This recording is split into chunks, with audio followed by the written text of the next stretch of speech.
बात कर रही हूँ बिहार की। जैसे कि आप देख ही रहे हो, समाज सेवा के नाम पर जो ठगी, जो व्यापार और जो दुकानें खुल गई हैं उन पर रोक लगना चाहिए। और भाई जो बीना मानवी के शिष्य हैं, जो गुरु माता बन के बैठी हैं बीना मानवी जी, जिन्होंने अपने आप को वो मानव सेवा से बताया है, जुड़ा हुआ कि वो मानव सेवा करती हैं, तो जो उनकी चेली हैं और जो चेली निकल निकल के अपना अपना ग्रुप खोल रखा है, अपनी अपनी दुकान बना रखी है। क्योंकि बीना मानवी ने क्या करा है कि जो धंधा बनाया है, जो बिजनेस बनाया है, जिसमें पैसा आ रहा है, उस पैसे को उन्होंने अपनी चेलियों के बीच में नहीं बांटा। तो उनकी चेलियों ने सोचा कि बहुत बड़ा काम तो है नहीं है, एक बैनर बनाना है, उस पर नाम लिखना है और हम अपने आप में एक अध्यक्ष बन जाते हैं, एक उपाध्यक्ष बन जाते हैं, एक राष्ट्रीय अध्यक्ष बन जाते हैं और अपने आप को कहते हैं हम समाज सेवा करते हैं, हम एनजीओ से जुड़े हैं और हमारा एक संस्था खुला हुआ है, हम समाज सेवा करते हैं, मानव सेवा करते हैं और निर्णय करते हैं।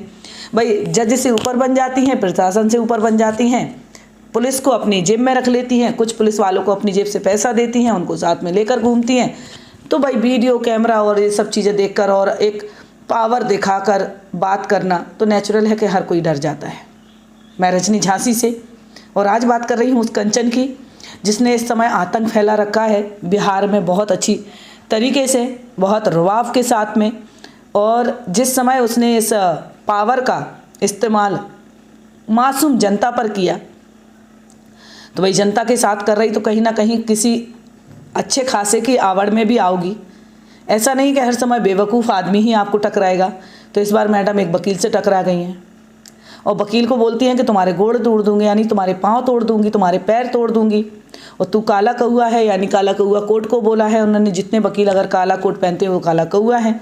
तो वही मैडम भूल गई थी कि भाई काला कौआ बोलने पर इनको सजा भी है। तो बहुत सारे केस इन पर लगा दिए गए हैं। वकील साहब ने भाई बहुत अच्छी तरीके से इनकी खातिरदारी की है। अब कई सालों तक ये केस से निकल ही नहीं पाएंगी, लेकिन अब वीडियो बनाकर कह रही हैं कि हमसे गलती हुई है।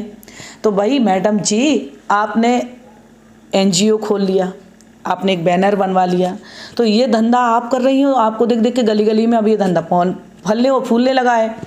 तो मानव अधिकार से मैं कहूँगी कि मानव अधिकार वाले चाहें देखें कि इनको ये अधिकार किसने दिया है। भाई पढ़ने की ज़रूरत नहीं है, नौकरी करने की ज़रूरत नहीं है, अब तो ये सभी चीज़ों से ऊपर हैं, अपने आप को बहुत आगे बता रही हैं, हम हर चीज़ का निर्णय लेंगे, ज़बरदस्ती लड़का लड़कियों के घर बसाएंगी। भाई क्यों बसाएंगी?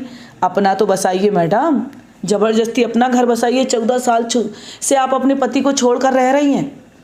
और इनके वीडियो पर थंबनेल देखिए, इनके साथ जो गोरख धंधे में शामिल है सूर्या, जो न्यूज़ रिपोर्टर बनकर जाता है, तो जो जिस तरीके से ये बातचीत करते हैं, इनके वीडियो प्रूफ सहित मैं आपको आपके सामने रखूँगी।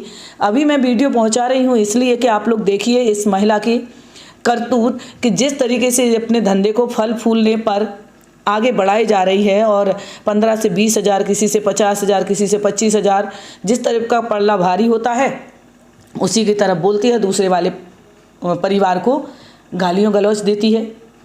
तो मैं आप सभी को समझा रही हूँ और बता रही हूँ कि आपके पास कोई भी महिला आती है और आपके परिवार को धमकाती है या आपको ज़बरदस्ती कहती है कि आपको इसके साथ रहना है, या आपके बेटे को कहती है कि इसके साथ रहना है, तो भाई इनको मिल रहा है पैसा।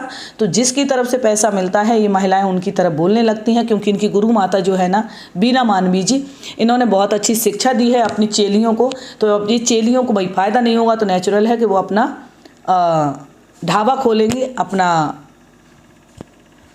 घर पर एक बोर्ड लगाएंगे, एक ऑफिस बनाएंगे और उस ऑफिस में आप लोगों को बताएंगे कि हमारी एक रसीद खुल है, उस रसीद को कटवाइए 1100 रुपये की, और इसमें आगे चल के जो खर्चा आएगा वो आपको उठाना पड़ेगा। फिर इनकी बनाती हैं वीडियो और वीडियो बनाकर डाल देती हैं यूट्यूब पर बनाती हैं बहुत खतरनाक थंबनेल, जिनको हम शब्दों में बोल ही नहीं सकते, हम बता भी नहीं सकते कि ये बोल कर नहीं बता सकते। आपको हम थंबनेल दिखाएंगे, अगली वीडियो में आपको मिलेगी वो थंबनेल किस प्रकार की बनाती है। इसका जो सूर्या है, जो रिपोर्टर है, भाई किसी का वीडियो बना रहा है, किसी का घर बसा रहे हो, तो उसे बेइज्जत करने का आपको अधिकार किसने दिया? जब आप पर बबीता मिश्रा ने आवाज़ उठाई और आपके हस्बैंड का इंटरव्यू लिया, यानी कंचन के हस्बैंड का इंटरव्यू लिया, इसके हस्बैंड ने खुद बताया है कि इसने रेप केस अपने हस्बैंड पर लगाया है। तो तू रेप केस कैसे लगा सकती है अपने हस्बैंड पर? कंचन देवी जी, कंचन मैडम जी, आप कैसे लगा सकती हैं भाई अपने हस्बैंड पर रेप केस? और एक दो नहीं, कई केस आपने अपने हस्बैंड पर लगा रखे हैं। और दूसरों के घर में ताक झाक करती हो, दूसरे के घर में घुस जाती हो, मारने की धमकी देती हो, किसी के बाप को कहती हो कि अपनी बेटी का तुम पैसा खा रहे हो, कमाई खा रहे हो। कैसे बोल सकती हो किसी के पर्सनल लाइफ में? कैसे उनके घर में जाकर तुम धमक सकती हो? कैसे उन्हें धमकी दे सकती हो?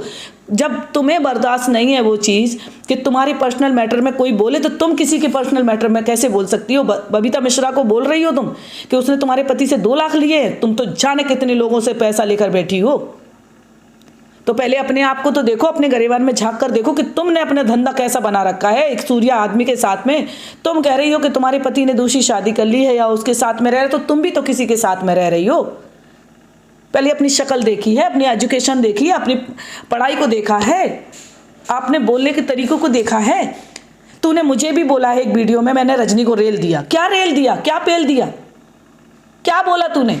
पता है तूने मेरे लिए क्या बोला? मैं वो वीडियो भी आपको दिखाने वाली हूँ। अगली वीडियो में आपको मेरी सभी बातें मिलेंगी। वीडियो को शेयर कीजिएगा। इस कंचन की तो मुझे बाट लगानी है। इसका जो धंधा, गोरख धंधा इसने खोल रखा है, इसको बंद कराना है।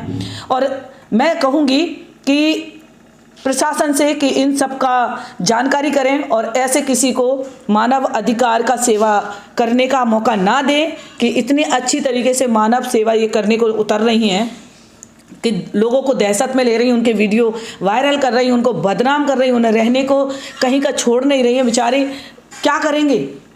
या तो वो आपस में मर जाएंगे लड़ भिड़ कर, या वो खुद को मार डालेंगे। ऐसे किसी की घर गृहस्थी बसाई जाती है क्या? काउंसलिंग बीच बाजार में होती है क्या? काउंसलिंग होती है एक कमरे में बैठकर आराम से, पहले लड़की के साथ फिर लड़के के साथ। भाई दोनों परिवार अगर वो सहमति से रहना चाहते हैं तो उनको रखा जाता है। ऐसा नहीं कि तुझे रखना ही पड़ेगा। तू क्यों नहीं रही अपने पति के साथ में? तूने अपने आप को ज़बरदस्ती क्यों नहीं की? पहले तो तू अपने आप को इंसाफ दिला। 14 साल से तूने जो पति को इतना परेशान कर रखा है और तू धमक जाती है। और एक गिरोह जो औरतों का बन गया है, जो औरतें एक साथ बढ़ के चढ़ के एक व्यक्ति पे चढ़ बैठती है। अगर तू अकेली मिलेगी ना कंचन, तो तुझे बहुत बुरी तरीके से रेल दिया जाएगा। तू किसी को मिलेगी ना तो तेरे कनपटी सेंक दी जाएगी। तो जिस तरीके से लोगों पर धमकती है ना, 4 लोगों को ले जाकर पुलिस को लेकर, और इस सूर्या के एक हाथ में माइक पकड़ा दिया है, तो इसको देखकर तो भाई कोई भी लड़की तुमसे क्या बदलेगी? नहीं तो वो लड़की ही तुझे बहुत मारती, जिससे तू करे कि चुप रह। जिस लड़की ने तुझसे बोला है ना कि मैडम जवान संभाल कर, तूने कहा चुप रह, एक मार दूंगी। और जो सूर्या बोलता है एक चमाट लगा। अगर तू अकेली जाती ना कंचन और तू बोलती, तो वो तुझे पटक कर मारती। ये बात सच है। वीडियो अच्छी लगे तो शेयर कीजिएगा, कमेंट कीजिएगा। वीडियो कहाँ से देख रहे हैं ज़रूर लिखिएगा। चैनल को सब्सक्राइब कीजिएगा।